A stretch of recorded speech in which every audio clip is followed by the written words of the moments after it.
Salut, c'est Patrick de Dougs. Aujourd'hui, on va faire un nouveau format de podcast.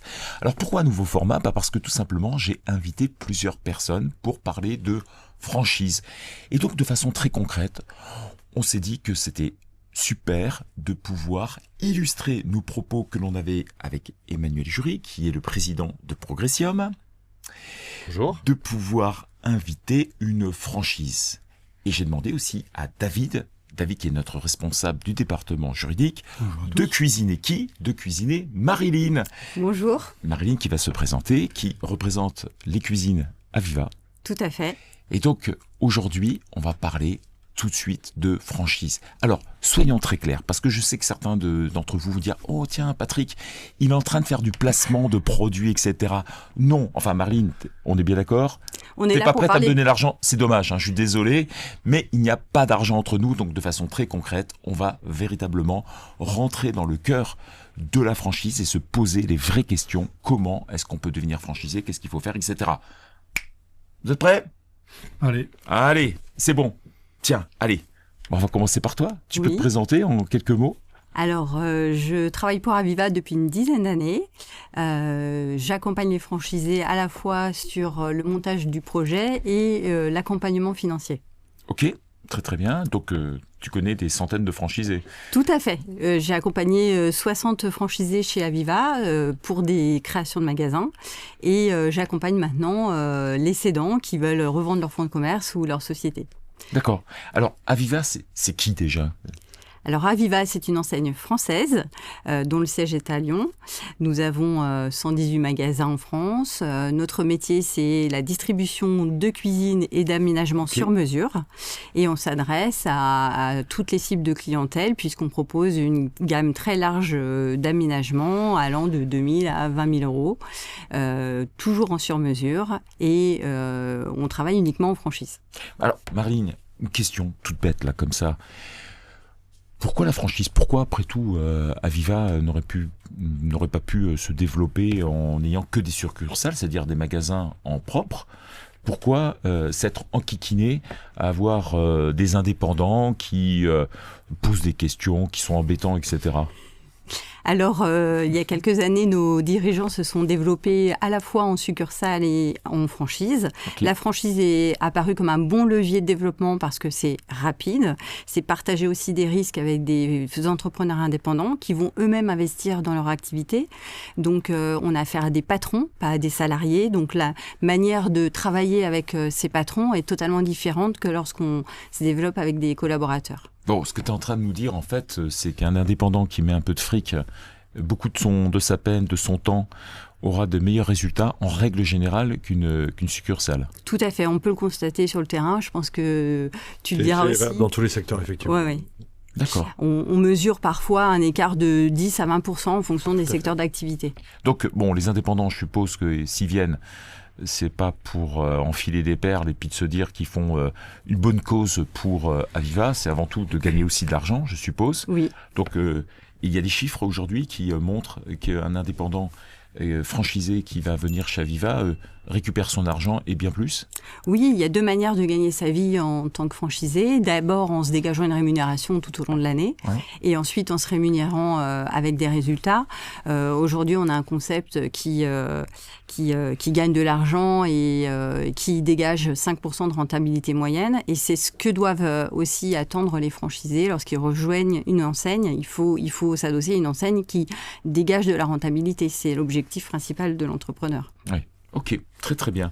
J'ai une question aussi qui va avec un peu la présentation. C'est qui devient franchisé chez Aviva ? Est-ce que n'importe qui peut se présenter, t'appeler des mecs en pull vert, par exemple. Des mecs en pull vert, avec des armes particulièrement séduisants. Outre le... Et modeste. Et modeste, évidemment. Est-ce que n'importe qui... C'est quoi le profil type de quelqu'un qui vient, qui se présente à toi et qui veut devenir franchisé? Est-ce que, je sais pas, c'est majoritairement des gens qui viennent du salariat? Est-ce que c'est des gens qui ont déjà une entreprise? Est-ce que c'est déjà un franchisé qui veut rouvrir une franchise? C'est quoi le profil type? Alors théoriquement, tout le monde peut avoir envie d'entreprendre et avoir envie de rejoindre Aviva. De notre côté, on va rechercher plutôt des profils qui ont une appétence commerciale avérée. Le management s'acquiert et dans notre activité, on va les former pour pouvoir manager une petite équipe, avoir des bonnes capacités de gestion. Aujourd'hui, tout le monde n'est pas retenu dans le parcours de sélection pour devenir franchisé chez nous. On retient à peu près 20% des candidats. Et le franchisé doit se sentir bien avec l'enseigne, il doit avoir envie de pratiquer le métier, être orienté sur une clientèle à la fois de particuliers et de professionnels. Donc, c'est un métier qu'il va pratiquer au quotidien. Et il faut qu'il se sente bien dans le secteur d'activité, dans le métier et avec l'enseigne, qu'il partage les mêmes valeurs. D'accord. Et la même vision aussi. Ça, c'est important. On va rechercher des franchisés qui ont envie de partager avec leurs pairs, d'adhérer au concept et de suivre, je dirais, la direction du concept. Quand tu dis manager une petite équipe, c'est quoi l'effectif moyen d'une enseigne Aviva? Un magasin, c'est 3 à 6 collaborateurs. Ça dépend de la configuration et de l'implantation. Donc, une équipe de vente et une personne qui va s'occuper de l'administration des ventes. Et la pause alors? Comment ça se passe? La pause est totalement externalisée. La pause et la livraison sont des prestations totalement externalisées. On a quelques magasins en France qui ont intégré ce service. Mais comme notre concept est orienté sur le commerce, ces types de prestations sont externalisées. D'accord, ok, ouais, donc ça fait une épine du pied en moins, Oui. dans le sens où c'est quand même compliqué, donc pas besoin de savoir poser une cuisine. Non, c'est pas nécessaire. Et on peut venir d'un autre secteur d'activité. Aujourd'hui, on a 70% de nos franchisés qui viennent d'autres secteurs d'activité, d'autres horizons professionnels, pour la plupart en reconversion. La franchise est là aussi pour amener des franchisés à monter en compétences, à acquérir un savoir-faire, à s'approprier un métier. On ne devient pas agenceur d'intérieur du jour au lendemain. On monte petit à petit en compétences. On apporte une formation initiale, des formations complémentaires. Donc, tout ça, ça se transmet. Une bonne franchise, c'est aussi savoir transmettre son concept. Ok, alors, je suppose effectivement... C'est la moyenne nationale. Pardon 70% de gens qui switchent de métier. La moyenne nationale en franchise, c'est 48%. Donc, ils surperforment par rapport... Chez eux, ils changent vraiment de métier. Chez eux, par rapport à l'ensemble du marché de la franchise. Tout à fait, oui. Parce que c'est vrai que ça tombe pas sous le sens de dire, tiens, je change de métier, puis je vais m'occuper effectivement d'agencement intérieur, de cuisine. Donc, il y a un parcours initiatique. Oui. Être manager, s'occuper de personnes, enfin c'est quand même des sacrées qualités qui sont recherchées chez les personnes. Donc j'entends bien effectivement qu'il y a une formation, mais encore faut-il effectivement que la personne décide de franchir le cap. Oui, tout à fait. Il faut vraiment s'imaginer que le métier, en tout cas chez Aviva, le métier de la vente chez Aviva, le franchisé va être acteur dans son magasin, à la vente. Il va aussi être acteur à l'extérieur. On ne peut plus se contenter d'être commerçant et d'attendre que le client rentre. Il faut aller le chercher aussi par de la prescription, entretenir des relations avec des architectes, des décorateurs, des promoteurs. N'importe quel commerçant aujourd'hui a besoin, entre guillemets, de faire des événements, des buzz, faire parler de lui localement, prendre la place sur son marché local. Ça, c'est important. Et la franchise les guide pour mettre en place ces démarches. Super. Bon, alors, il suffit pas simplement non plus de vouloir avoir envie. Tout à fait. Il faut aussi avoir des moyens financiers, je suppose, puisqu'il y a un coût d'entrée. Tu parlais de formation des personnes. Je suppose qu'il faut un local, bien évidemment. Enfin, tout ça a un coût. Quel est le profil type du franchisé aujourd'hui? Est-ce qu'il y a un minimum incompressible? Est-ce qu'il y a un maximum? Je ne sais pas comment ça se passe en règle générale tout cela.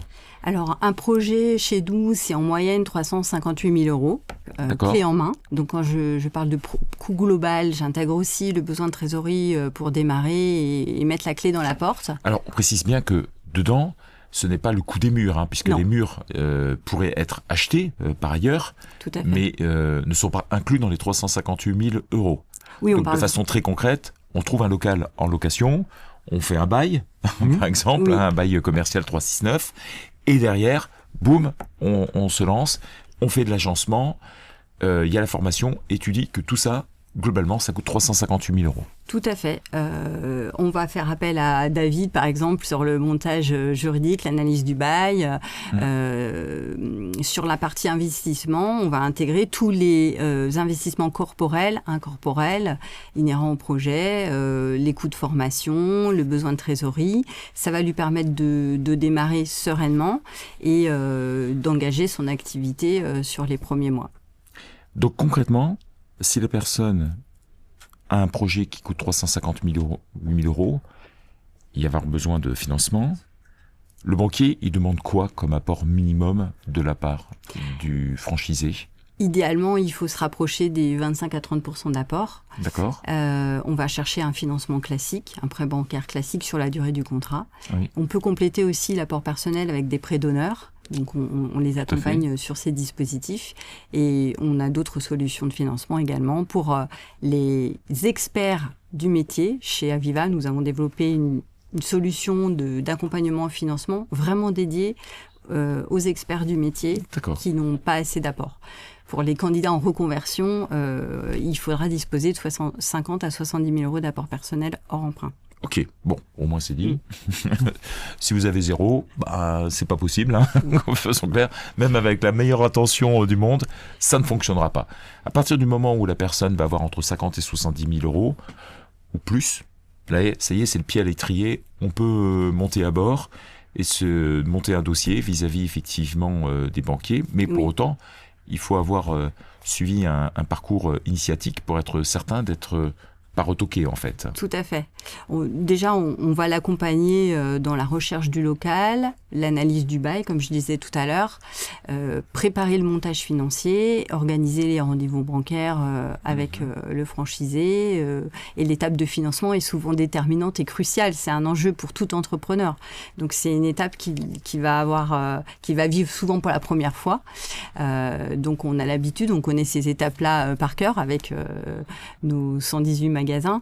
Donc on est là aussi pour faciliter le parcours. Une bonne franchise, c'est une franchise qui va accompagner, baliser le terrain, faire passer des étapes petit à petit et rassurer le franchisé sur son parcours d'ouverture. Ok. Bon, on va peut-être parler de contrat maintenant, je pense. Le contrat de franchise. Parce que du coup, là, il y a tout cet accompagnement financier, mais il y a quand même un certain nombre de documents à mettre en place. La documentation liée à la franchise, elle est importante. Aujourd'hui, si je veux me lancer en franchise à Aviva, alors déjà, j'imagine que c'est vous qui proposez le format de contrat de franchise.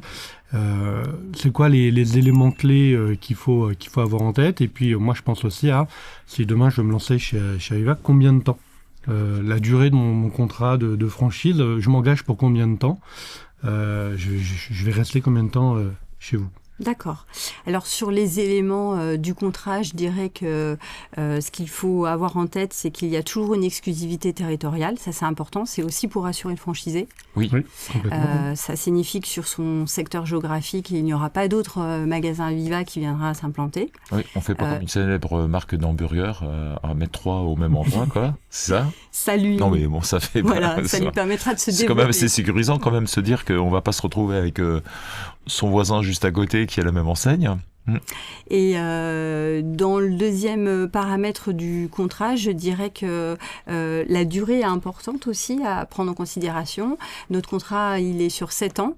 Oui, ce qui semble assez logique, c'est aussi la durée des emprunts bancaires. Oui, voilà, tout à fait. C'est aligné sur la durée des emprunts.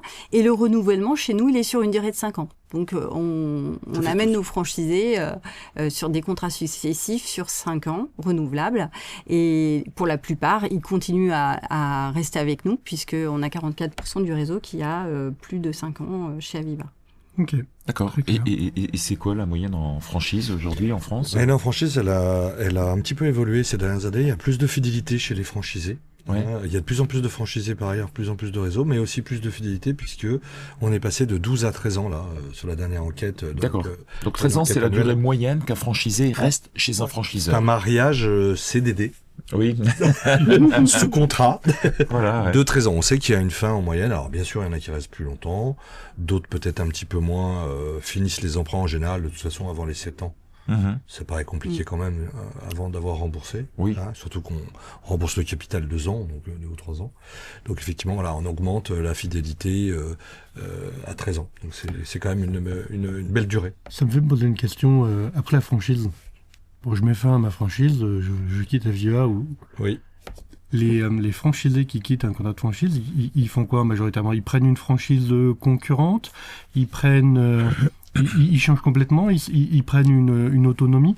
Par exemple, j'ai vu il n'y a pas longtemps une actualité juridique dans laquelle il a été validé le fait que, un peu avant la fin de mon contrat de franchise, j'ai le droit de prendre des actions dans vue de m'installer en concurrence à mon contrat de franchise en cours. Quelques mois avant, pas en activité, hein, mais je peux commencer à créer ma boîte quelques mois avant, sans avoir d'activité, et commencer à faire un peu de communication autour de ce nouveau projet, même s'il est concurrent. Et ça, la Cour de cassation nous dit, ça pose pas de problème avec même la clause de non-concurrence qui est pendant la contrat de franchise. Donc, que devient un franchisé après ces 13 ans? Alors, qu'est-ce qui devient un franchisé? Alors, il ne décède pas, hein, déjà, parce qu'un franchisé, il arrive en franchise, il a 36, 37 ans, donc il reste 13 ans avec son franchiseur.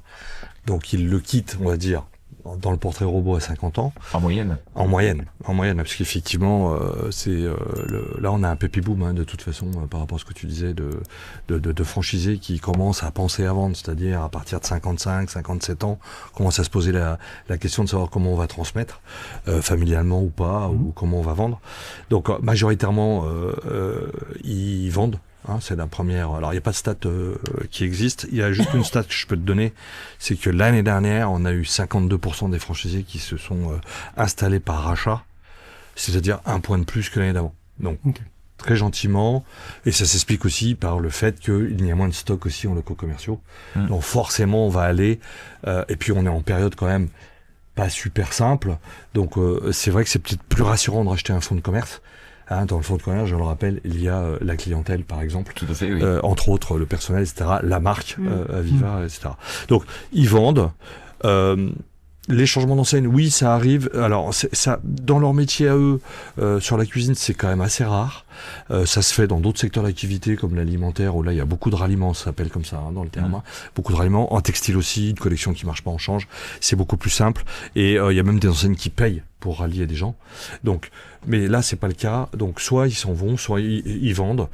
En général, redevenir ce qu'on appelle indépendant isolé, il y en a. C'est très peu, mais on a toujours le même portrait robot. C'est-à-dire que c'est quelqu'un qui ne suivait pas, de toute façon, les directives de l'enseigne, et qui était vraiment indépendant dans l'âme, sans jugement de valeur ou autre, et qui avait du mal à appliquer la politique commerciale à l'entreprise. Donc, vaut mieux, effectivement, de toute façon, qu'il redevienne indépendant isolé. Ça sert à rien de payer une enseigne pour pas suivre les directives. Ça m'a toujours fasciné, moi, l'idée que des personnes puissent payer une enseigne et ne suivent pas les instructions. C'est-à-dire que tu ne suis aucune instruction et tu dis mais pourquoi payer dans ces conditions si on ne veut pas suivre les instructions? Autant être à part, ne jamais rentrer dans un monde de franchise, puisque ça veut dire que la personne pense en tous les cas que les conseils qu'on lui donne ne sont pas les bons. C'est comme ça que je conçois les choses. Oui, c'est ça. Et c'est vrai que parfois l'esprit français est un peu complexe là-dessus. Autant les Américains ne se posent pas de questions. Contradictoire. Oui, c'est peut-être ça, oui, ou en tout cas l'envie de vouloir faire différemment, alors que il y a des méthodes qui sont éprouvées, qui ont fonctionné pour 100% des autres personnes, et les gens se posent pas de questions, ils disent ah mais non, moi je veux pas faire ça, je veux pas faire ceci. C'est assez fantastique ce genre de choses. Aujourd'hui, que peut mettre en avant, enfin si donc du coup tu as des nouveaux points à rentrer d'un point de vue territoire géographique. Donc on est lyonnais par exemple, enfin on est tous lyonnais là autour de la table. Je suppose qu'à Lyon c'est pris.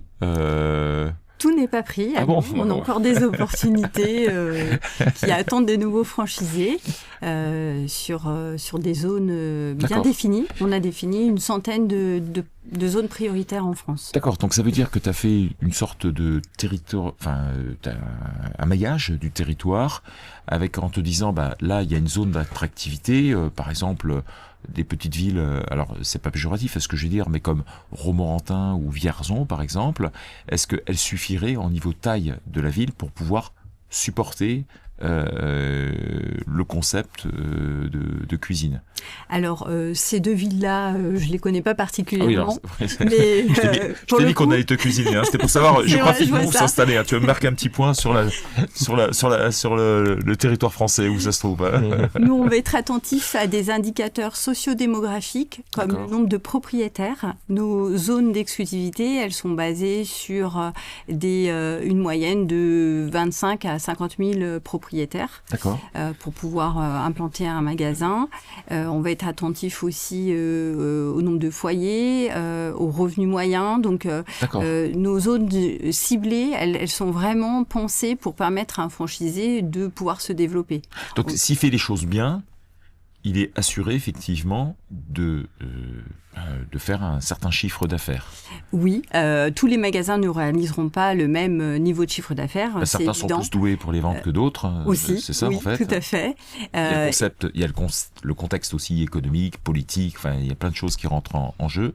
Oui, il y a le concept, les hommes, parce qu'on est dans un métier où les hommes font toute la différence, les hommes et les femmes. Et le nombre de vendeurs dans un magasin aussi, c'est important. C'est un paramètre important pour réaliser du chiffre d'affaires. Ce n'est pas lié au nombre de mètres carrés dans notre métier. Oui, tout à fait. Et puis, effectivement, le potentiel du secteur géographique. On va regarder, analyser ce qui se passe au niveau aussi de nos confrères. On va réaliser un état du marché local pour identifier le potentiel. Mais tu as aussi, tu disais tout à l'heure, des gens qui veulent aussi vendre leur franchise parce qu'ils partent à la retraite, par exemple. Oui. Du coup, tu es prioritaire, quelque part, sur le choix des nouveaux qui arriveront. Enfin, eux-mêmes peuvent, mais il faut quand même qu'il y ait... c'est pas parce qu'ils rachètent que ça suffit. Il faut aussi qu'ils plaisent à l'enseigne pour pouvoir acheter. Oui, tout à fait. On est vraiment dans une relation tripartite avec le franchisé qui est en activité. Donc, s'il veut céder et le céder à un nouveau porteur de projet, l'enseigne a toujours un agrément. Comme dans le cas d'une création, nous, on doit valider notre profil de franchisé et s'assurer qu'il est fait pour rejoindre l'enseigne, qu'il présente les compétences, les appétences que l'on recherche aussi chez nos partenaires, qu'il va bien s'intégrer dans le réseau. Donc, cette démarche, on l'a co-construit avec le cédant. On fait en sorte que le projet de cession soit équitable aussi. Un franchisé établit sa valorisation. Et on est là aussi pour parfois remettre les choses au bon équilibre. Ils n'ont pas tous les 7e merveilles du monde. Il faut parfois leur redonner un petit peu le sens des réalités pour ramener les prix de cession à la valeur du marché. C'est l'envie de vendre ou pas vendre. Voilà, c'est ça, tout à fait, c'est ça. Et en face, le franchisé qui reprend le fonds de commerce, ça va être notre partenaire aussi pendant 7 ans. Donc, on veut construire avec eux une relation qui soit durable. Et ils peuvent rester cousins, puisqu'on a des franchisés multisites qui revendent une partie de leur activité. Donc, ils vont rester cousins sur la même zone, je dirais pas sur la même zone géographique, mais sur la même région. D'accord. Donc, on est très attentif à la manière dont sont réalisées les sessions et comment elles avancent dans le temps. Donc, on va les accompagner sur les départs à la retraite. On a aussi le droit de se tromper en franchise. Tu en parlais tout à l'heure. On a le droit de se dire que le métier n'était pas fait pour nous, que finalement, au bout de 2 ans, on veut retourner dans son ancien métier. Donc, ça arrive. Et l'enseigne permet aussi de retrouver des candidats. D'accord. Si tu devais, imaginons là tous les trois on soit intéressés pour une enseigne justement, quels seraient, on va dire, les 2 avantages majeurs d'Aviva ? Alors, les avantages d'Aviva, je dirais la proximité avec nos franchisés. On a des valeurs de proximité importantes. Ça se traduit par notre accompagnement. Chez nous, les franchisés ne sont pas des numéros. On les connaît. Oui, alors ça, j'entends tout le temps les numéros. Ok, mais tu peux me citer un exemple concret parce que ça, je peux l'entendre de tous les côtés. On n'est pas des numéros. Mais bon, Ça se traduit comment là? Eh bien hier par exemple, on a un de nos franchisés qui était papa pour la 2e fois. Il est dans le nord de la France et on a pensé à lui envoyer un petit cadeau pour la naissance de son 2e enfant. Donc c'est cool ça. C'est des petits gestes de cette manière-là qui montrent qu'on est attentif aussi, on les suit. Au niveau du développement, on est les parrains de leur ouverture. Ils passent ensuite dans les mains du service commercial animation, mais on continue à les suivre. On les revoit, on les voit en convention, on les voit en réunion, on les voit grandir et on est ravis de les revoir aussi sur des projets de 2e magasin, de 3e ou alors de session s'ils ont envie de partir vers d'autres horizons. Bon, ça c'est le premier avantage, et le deuxième? Et le deuxième, gagner de l'argent en fait. Important. Donc, ça c'est important. On se lève pour ça le matin aussi. Donc le franchisé voudra avoir un retour sur investissement et gagner sa vie tout au long de l'année, capitaliser, et ça c'est l'objectif que l'on construit ensemble. Ok, de toute façon il y a des DIP là pour montrer ce genre de choses. Un document d'information précontractuelle. Oui, alors obligatoire. Voilà, donc là on est vraiment sur un contrat de franchise. Techniquement, ça veut dire qu'il y a beaucoup de devoirs. Le franchiseur a beaucoup de devoirs en fait. Mais le franchisé va en avoir aussi, puisqu'il va falloir respecter une politique commerciale qui est éprouvée, tu l'as dit tout à l'heure. Oui. Et oui, c'est très encadré, c'est la loi Doubin, ça s'appelle comme ça, où effectivement l'obligation de l'enseigne de donner 21 jours avant toute contractualisation tous les éléments nécessaires. Pour tu as par exemple le CV du président, tu as les comptes des succursales, tu as les dépôts de marque évidemment, parce que tu peux pas vendre entre guillemets ou louer une marque qui n'est pas déposée, qui n'est pas à toi, donc c'est un peu compliqué. Tu pourras penser de faire une ancienne McDonald's. Dougs, j'ai déposé Dougs ce matin d'ailleurs. Dougs.Lyon. Dougs.Lyon. Voilà. Donc il y a un ensemble d'éléments, sans rentrer trop dans le technique, mais qui sont obligatoires et qui permettent d'avoir les bons éléments, en tout cas pour les futurs impétrants, pour bien réfléchir. Voilà, c'est ça l'objectif. En fait. Le franchisé, il a une vision de ce que ça va donner d'un point de vue chiffre, que c'est réel. Alors ça va lui donner aussi ses investissements, ce qu'on lui a dit. En fait, grosso modo, ce que lui a dit Marilyn ou ses équipes lors d'un entretien, il le retrouve de manière écrite. Oui. Ça doit corroborer. Et effectivement, alors par contre, il n'y aura pas il y aura des écarts types, des chiffres d'affaires, mais il n'y aura pas son chiffre d'affaires prévisionnel. Ça, c'est pas dans le DIP, c'est pas non plus dans le contrat. S'il souhaite, il fait une étude de marché derrière, et cette étude de marché, là, effectivement, lui donnera un chiffre d'affaires potentiel sous 2 ans, 3 ans, ou que sais-je. Voilà. Oui. C'est pas dans le DIP, la loi ne l'oblige pas. Voilà. Oui, et d'ailleurs, c'est un danger dans le sens où il y a une émission dans la gestion. Chacun doit être indépendant dans sa réflexion. Et donc, il y a des gens qu'on appelle des experts comptables qui sont là pour aider justement à réaliser. Donc, on fait ce genre de travail et donc il y a aucun souci. Quelles sont les causes pour lesquelles ça ne fonctionne pas? Quelqu'un qui devient franchisé et puis ça colle pas. Quels sont la majorité des cas où ça colle pas? C'est quoi la cause première? Tu l'évoquais tout à l'heure, ça va être le fait que le franchisé ou ses équipes ne suivent pas les préconisations en termes d'animation, de pratique du métier. Sur 118 magasins, le concept, il est éprouvé, il est testé, il a fait ses preuves, il est rentable. Donc la méthode, elle évolue. Le concept doit s'adapter au marché et vivre avec son temps, ça c'est une évidence pour toutes les franchises. Mais je dirais que le premier paramètre, c'est quand même un facteur humain. C'est toujours les équipes en place et le franchisé qui est à la manœuvre. C'est lui le responsable, c'est lui le patron. Qui est à même de pouvoir donner l'orientation dans son entreprise. Il reste juridiquement et financièrement indépendant, donc il décide chez lui de ce qu'il va faire, donc avec ses équipes. Et effectivement, ça peut être aussi un frein pour lui de ne pas suivre les conseils du franchiseur. Ok, bon. Super. Emmanuel, t'accompagnes toi des franchisés pour... Alors moi, c'est mon métier. Et c'est ton métier, hein? Moi, je fais ça depuis... j'avais 28 ans, donc j'en ai 54, donc tu vois, ça fait quelques... J'ai dépassé le millier de franchisés déjà. C'est ça, ouais. Bon, ok. Voilà. Et donc, la principale source aujourd'hui de motivation des franchisés, c'est quoi? C'est être indépendant, c'est gagner l'argent, c'est tout peut-être, mais est-ce qu'il y en a un qui ressort des autres? Alors il y a les valeurs sont au cœur du système là. Maintenant, c'est vraiment post-Covid, c'est vraiment accéléré. Il y a une très large majorité. En plus, on va s'adresser maintenant, tu sais, dans ceux qui veulent devenir entrepreneurs, 32% à peu près en France. Tu divises par 2 et tu as à peu près le nombre qui veulent être franchisés. Donc 16%. Et tu as une propension des 18-24 ans, c'est 60% de ces 16. Ah oui. Donc les valeurs qu'on doit véhiculer aujourd'hui dans un avenir rapide, c'est de coller à ces valeurs des 18-24. De ce qu'ils souhaitent. Et l'argent n'est pas forcément la priorité absolue. D'accord. Même si, globalement, on gagne bien sa vie en franchise, il y a des stats qui existent là-dessus. On gagne à peu près 3 200 euros par mois de salaire, peu importe comment il est fait. Puis on capitalise aussi sur une prix de cession un jour. Évidemment, sur la valeur du fonds de commerce, si on le revend, ou la société. Voilà.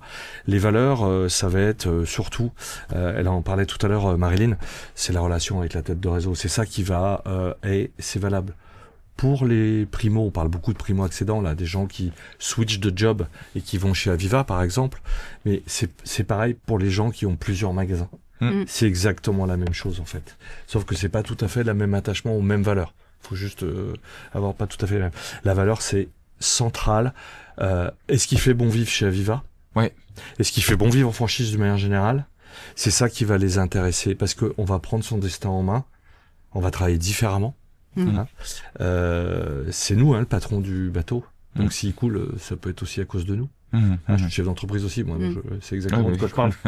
Et en fait, voilà, les valeurs, il faut bien que les enseignes le travail. Il faut bien que les franchisés travaillent leurs valeurs et voient bien si ça correspond vraiment avec l'enseigne. Elle a dit tout à l'heure, Marilyn, 80% des gens, elle ne les retient pas. Ça veut pas dire que c'est mal, bien, on s'en fiche. Ça veut dire que ça correspond pas à ce que veut véhiculer Aviva, ce qu'elle souhaite. Et puis aussi, elle dit, 80% des gens vont peut-être pas réussir, donc je prends pas le risque. Ouais. En fait. Ok, bon, Marilyn, David, Emmanuel, merci pour cet entretien, ce podcast super. On pourrait passer des heures en fait ensemble et continuer. Mais le plus simple pour pouvoir continuer, je vais mettre des liens directement pour discuter avec Emmanuel, pour pouvoir discuter avec Doug. Ce sera vachement plus cool, et avec Marilyn bien évidemment. Et on va mettre les liens directement. Donc comme ça, si vous avez aimé, likez, abonnez-vous.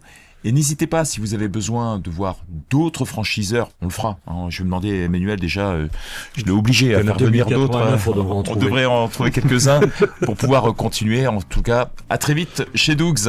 Bye bye. Salut. Bye bye, bonne journée. Au revoir.